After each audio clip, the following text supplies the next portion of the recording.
மாதரு பாகனாக விளங்கக்கூடிய வேத கிரி உடனுரை நஞ்சுண்டேச பெருமானுடைய அருட்கருணையினாலே இன்றைய தினம் 94வது வாரம் சோமவார வழிபாடு இறைவனுடைய திருவருளினாலே தொடர்ந்து நடைபெற்று வருகிறது. இந்த அற்புதமான சோமவார வழிபாட்டிலே நாம் எடுத்துக்கொண்ட இந்த ஒரு அற்புதமான ஒரு தலைப்பானது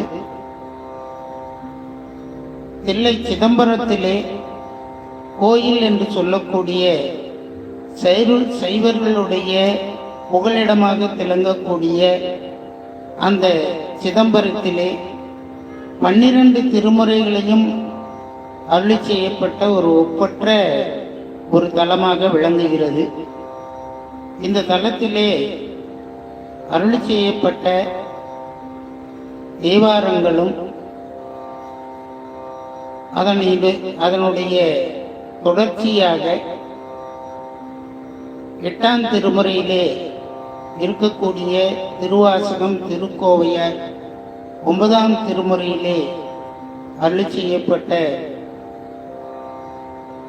பல பதிகங்களை இந்த தலத்திலே அருளாளர்கள் அருளி செய்திருக்கிறார்கள்.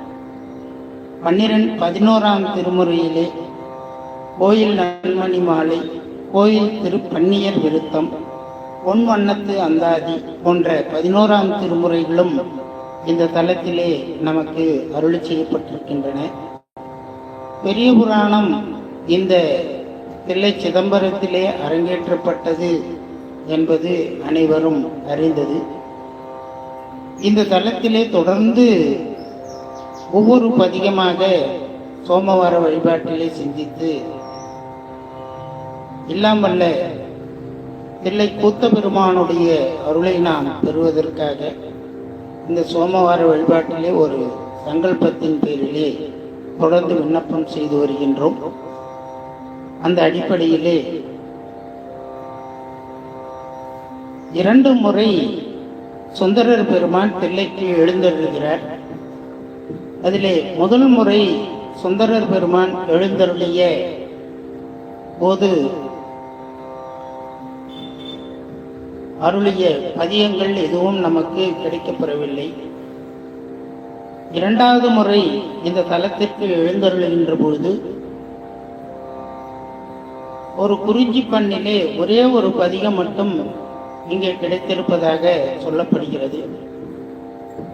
அந்த 7ஆம் திருமுறையிலே அந்த ஒரு பதிகத்தினை நாம் இன்றைய தினம் சோமவார வழிபாட்டிலே தொடர்ந்து சிந்திப்போம் என்று கூறிக்கொண்டு, அடுத்தபடியாக தொடர் விண்ணப்பமாக